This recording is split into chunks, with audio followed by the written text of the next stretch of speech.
பிரித்தானியாவில் 5 பிள்ளைகளின் தாயார் ஒருவர் வித்தியாசமான முறையில் உயிரிழந்துள்ளார். அடுத்து வரும் 30 நாட்களுக்குள் தங்களுடைய வீடுகளை அவசரமாக விற்பதற்கு பலர் முயற்சி செய்து வருகின்றார்கள்.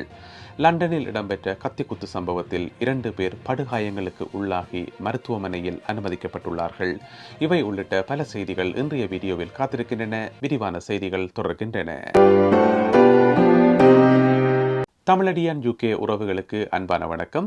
பிரித்தானியா தொடர்பான செய்திகளை தினமும் தெரிந்து கொள்ள தமிழடியான் UK யூடியூப் சேனலை சப்ஸ்கிரைப் பண்ணுங்கள். அத்துடன் இந்த சேனலை உங்களுடைய உறவினர் நண்பர்களுக்கும் அறிமுகம் செய்து வையுங்கள்.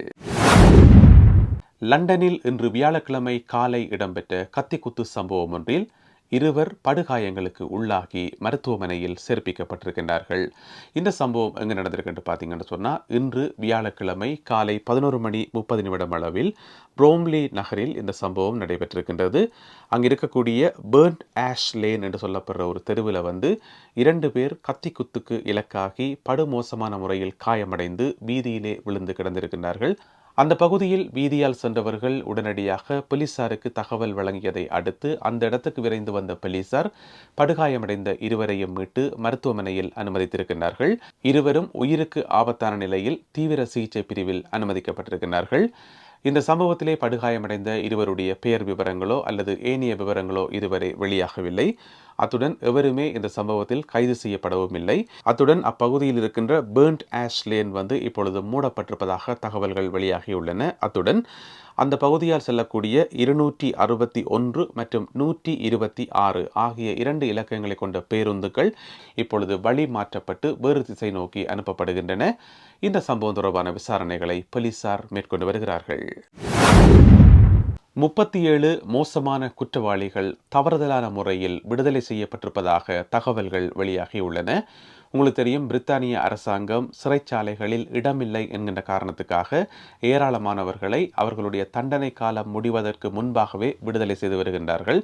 அந்த அடிப்படையில் தவறுதலான முறையில் 37 மோசமான குற்றவாளிகளையும் விடுதலை செய்திருக்கின்றார்கள். அந்த மோசமான குற்றவாளிகளுக்கு இன்னும் பல ஆண்டுகள் தண்டனை காலம் இருப்பதாகவும் அவர்களுடைய தண்டனை காலம் 50% தாண்டவில்லை எனவும் தெரிவிக்கப்பட்டுள்ளது. இருந்த போதிலும் கூட இவர்கள் தவறுதலான முறையில் விடுவிக்கப்பட்டிருப்பதாக தகவல்கள் வெளியாகியுள்ளன. இந்த 37 மோசமான கைதிகளில் ஒரு ஆள் சிறையிலிருந்து வெளியில வந்த 1 மணி நேரத்துக்குள்ளேயே, அதாவது வித்தின் 1 ஹவருக்குள்ளேயே ஒரு பெண் மீது பாலியல் ரீதியான ஒரு தொந்தரவை கொடுத்து அவரை துன்புறுத்தியதன் காரணமாக மீள கைது செய்யப்பட்டு அவர் சிறையில் அடைக்கப்பட்டிருக்கிறார். அந்த குற்றவாளியினுடைய பெயர் விவரத்தை இன்று போலீசார் வெளியிட்டிருக்கின்றார்கள். 31 வயதுடைய அமாரி போட் என்று சொல்லப்படக்கூடிய இந்த குற்றவாளி இப்பொழுது மீண்டும் சிறையிலே அடைக்கப்பட்டிருக்கின்றார். எனவே 37 குற்றவாளிகளை தவறுதலான முறையில் விடுதலை செய்தது இப்பொழுது பலத்த கண்டனங்களை எழுப்பியிருக்கின்றது. இந்த 37 பேரில் 5 பேர் தப்பியோடி இருக்கிறார்கள். அவர்கள் UKல எந்த இடத்தில் இருக்கிறார்கள் என்பது சம்பந்தமாக இதுவரை போலீசாரால் கண்டுபிடிக்க முடியவில்லையாம். அதாவது அவர்களுடைய இடத்தை லொக்கேட் பண்ண முடியல என்று சொல்லி போலீசார் அறிவித்திருக்கிறார்கள். குறிப்பிட்ட அந்த 5 குற்றவாளிகளையும் தேடி இப்பொழுது பல போலீஸ் குழுக்கள் வலை விரித்து தேடி வருகின்றன.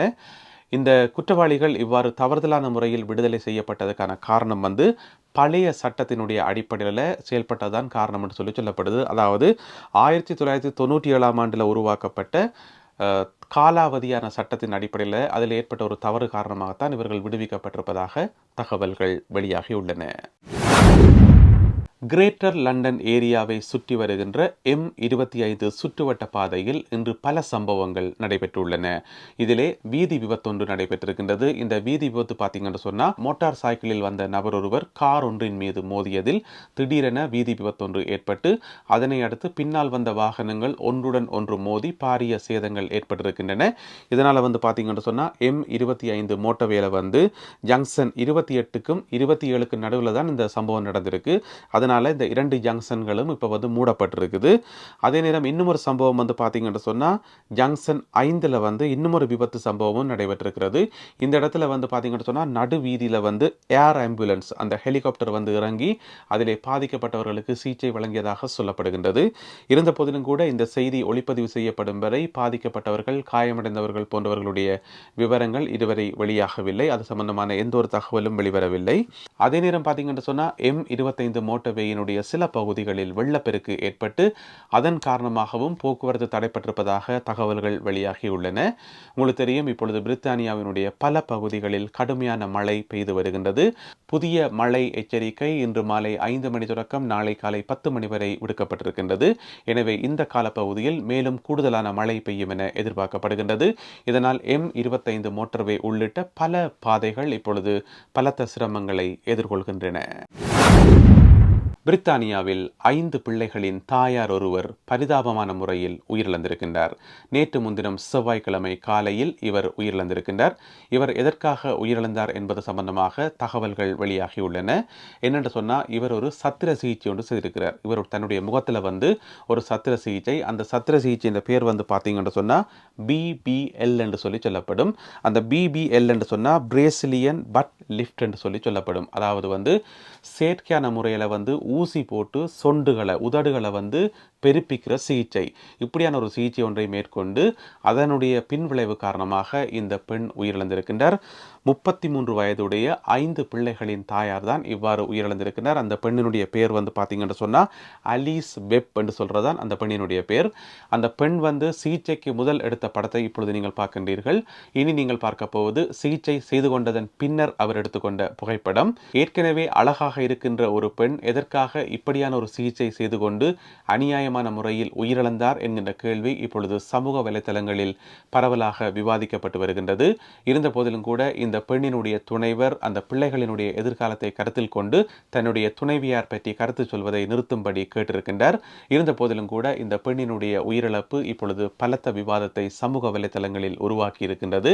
என்ன நடந்திருக்கு சொன்னா, இந்த BBL என்று சொல்லப்படுற இந்த சிகிச்சை முறை யூகேல தடை செய்யப்பட்ட ஒரு விஷயம் இல்லை. அது அங்கீகரிக்கப்பட்ட விஷயம்தான். இருந்த போதிலும் கூட ஏற்கனவே நிறைய பேர் பல்வேறு விதமான வழிகளில் பாதிக்கப்பட்டிருக்கணுமாம். ஆனால் உயிரிழப்பு ஏற்பட்டது இதுதான் முதல் தடவை என்று சொல்லப்படுது. ஒரு சேரிட்டி அமைப்பு ஒன்று இருக்குது. அந்த சேரிட்டி அமைப்பினுடைய பேர் பார்த்தீங்கன்னு சொன்னா சேவ் ஃபேஸ் என்று சொல்லப்படுற ஒரு சேரிட்டி அமைப்பு. அந்த அமைப்பினுடைய வேலை என்னென்று பார்த்தீங்கன்னு சொன்னால், இந்த மாதிரியான அழகு சிகிச்சைகள் செய்து கொண்டு அதனால் பாதிக்கப்பட்ட பெண்களுக்கு உதவி செய்கிறது தான் இந்த சேரிட்டி அமைப்பினுடைய பிரதானமான நோக்கம். இந்த சேரிட்டி அமைப்பு கருத்து தெரிவிக்கும் போது இதுவரைக்கும் தாங்கள் 500க்கும் மேற்பட்ட பெண்களுக்கு இந்த மாதிரி உதவிகள் செய்திருப்பதாக, அதாவது 500க்கும் மேற்பட்ட பெண்கள் இதுபோன்ற சிகிச்சைகளை செய்து பாதிக்கப்பட்டு அவர்களுக்கு தாங்கள் உதவி செய்திருப்பதாக இந்த சேரிட்டி அமைப்பு சொல்லியுள்ளது. எனவே இதுபோன்ற சிகிச்சைகளை செய்து கொள்ள விரும்பும் பெண்கள் ஒன்றுக்கு பல தடவை யோசிக்கும்படி குறிப்பிட்ட இந்த சேரிட்டி அமைப்பு வேண்டுகோள் விடுத்திருக்கின்றது. 33 வயதுடைய 5 பிள்ளைகளின் தாயாராகிய அலிஸ் வெப் கடந்த செவ்வாய்க்கிழமை காலை கிளஸ்டர்ஷயர் பகுதியில் இருக்கின்ற ரோயல் மருத்துவமனையில் உயிரிழந்தமை குறிப்பிடத்தக்கது. அடுத்து வரும் 30 நாட்களுக்குள் தங்களுடைய வீடுகளை அவசரமாக விற்பதற்கு பிரித்தானியாவில் பலரும் முயன்று வருவதாக தகவல்கள் வெளியாகியுள்ளன. ஏன் இந்த வீடுகளை அவசரமாக விற்கணும் என்று சொன்னால், உங்களுக்கு தெரியும், அக்டோபர் மாதம் 30ஆம் தேதி பட்ஜெட் சமர்ப்பிக்கப்பட இருக்கிறது. அந்த பட்ஜெட்டில் CGT எனப்படும் கேபிட்டல் கெயின்ஸ் டேக்ஸ், அந்த டேக்ஸ் அதிகரிப்பதற்கான வாய்ப்புகள் இருப்பதாக சொல்லப்படுகின்றது. இது ஒரு ஊகம் மட்டுமே, உறுதியான தகவல்கள் இதுவரைக்கும் வெளியாகவில்லை. எனவே அந்த ஊகத்தினுடைய அடிப்படையில் இப்பொழுது பலர் தங்களுடைய 2வது வீடுகளையும் தங்களிடம் இருக்கக்கூடிய ஏனைய வீடுகளையும் விற்கின்ற முயற்சியிலே ஈடுபட்டிருக்கிறார்களாம். ஏனென்று சொன்னால், கேபிட்டல் கெயின்ஸ் டேக்ஸ் என்றது உங்களுக்கு தெரியும், இதுபோல வீடுகள் வைத்திருந்து அல்லது சொத்துக்கள் வைத்திருந்து அவற்றை வாடகைக்கு விடுகின்ற போது அதிலே வருகின்ற பணத்துக்கு அறவிடப்படுகின்ற டேக்ஸ். அந்த டேக்ஸ் அதிகரிப்பதன் மூலம் பல பிரச்சனைகளை எதிர்கொள்ள வேண்டி வரும். அதோட பார்த்தீங்கன்னு சொன்னால், இப்போ லேண்ட்லோட்ஸுக்கு இப்போ புதுசாக அதாவது லேபர் கவர்மெண்ட் வந்த பிறகு யூகேல இருக்கிற லேண்ட்லோட்ஸுக்கு 2 புதுவிதமான பிரச்சனைகள் வந்திருக்காம். ஒன்று இந்த கேபிட்டல் கெயின்ஸ் டேக்ஸ் அதிகரிக்கப்பட்டால் அதிகமான வரி கட்டணும், அது முதலாவது பிரச்சனை. 2வது லேபர் அரசாங்கம் வாடகைக்கு குடியிருப்பவர்கள் சார்பாக நிறைய சட்டங்களை கொண்டு வந்திருக்கின்றது. எனவே ஒருவர் வாடகைக்கு விடுபவரை விடவும் வாடகைக்கு குடியிருப்பவருக்கு தான் சாதகமான சட்டங்கள் பல இருக்கின்றன. எனவே அதன் காரணமாகவும் நிறைய லேண்ட்லோட்ஸ் பாதிக்கப்படுவதாக தகவல்கள் வெளியாகியுள்ளன. அதன் காரணமாக இப்பொழுது நிறைய பேர் தங்களுடைய வீடுகளை விற்கின்ற முயற்சியிலே ஈடுபட்டிருக்கின்றார்களாம். யூகே முழுக்க நீங்க பார்த்தீங்கன்னு சொன்னா, சராசரியாக இந்த சட்டம் அமுல்படுத்தப்பட்டால், அதாவது இந்த வரி அதிகரிக்கப்பட்டால் சராசரியாக ஒவ்வொருவரும் 90,000 பவுண்ட்ஸ் ஒரு வருஷத்துக்கு வரி கட்ட வேண்டி இருக்குமாம். அதாவது இது யூகேக்கான சராசரி தொகை. இப்போ ஒரு ஆள் ஒரு வீட்டை மேலதிகமாக வச்சு வாடகை கொடுத்தா இவ்வளவு வரி கட்ட வேண்டியதில்லை. ஆனால் சில பேரை பார்த்தீங்கன்னு சொன்னா 10-15 வீடுகள் அல்லது அதைவிட அதிகமான வீடுகளையும் வாடகைக்கு விடுறார்களை நாங்கள் பார்த்திருக்கிறோம். எனவே அவர்கள் வந்து சராசரியாக 90,000 பவுண்ட்ஸ் வந்து டேக்ஸ் கட்ட வேண்டி வருமாம்.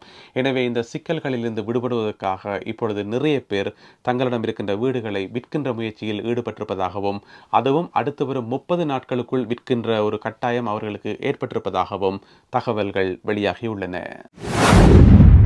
நல்லது அன்பான உறவுகளே, இன்றைக்கு அவ்வளவுதான் செய்திகள். இந்த செய்திகள் உங்களுக்கு பிரயோசனமாக இருந்திருக்கும் என நம்புகின்றேன். அப்படி பிரயோசனமாக இருந்தால் இந்த வீடியோக்கு ஒரு லைக் போடுங்க. இந்த வீடியோவை உங்களுடைய உறவினர் நண்பர்களுக்கு ஷேர் பண்ணுங்க. மீண்டும் மற்றும் ஒரு வீடியோவில் உங்களை சந்திக்கின்றேன். அதுவரை நன்றி, வணக்கம்.